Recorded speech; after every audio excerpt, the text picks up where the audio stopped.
But first, with 18 Bexar County deputies arrested so far this year, Sheriff Javier Salazar says he has come up with a plan to make his agency better. Eyewitness News reporter Sue Calberg has more from Commissioner's Court, where they're expected to take action as soon as tomorrow. We are better than what's being portrayed on TV. Sheriff Javier Salazar came to a Commissioner's Court work session to plead his case.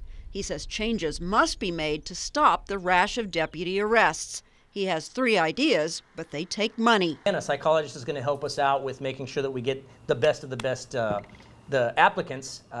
That's what our taxpayers deserve. The first change is to add a full-time psychologist, a person who would screen applicants before they're hired and again before deputies complete probationary status. But you just can't let everybody in with a pulse to wear this uniform. It's important. Salazar's also suggesting additional patrol positions that would allow for a full-time SWAT team. He says more feet on the street would reduce stress levels. And finally, he wants to add more detective positions to make crooks accountable. Each one of those case files on their desk represents the worst day in somebody's life. County Judge Nelson Wolf says the addition of 2 new substations by November will help as well. Many of them deal with stress.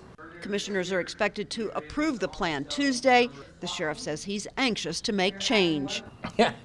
Last week. Sue Calberg, KENS 5, Eyewitness News.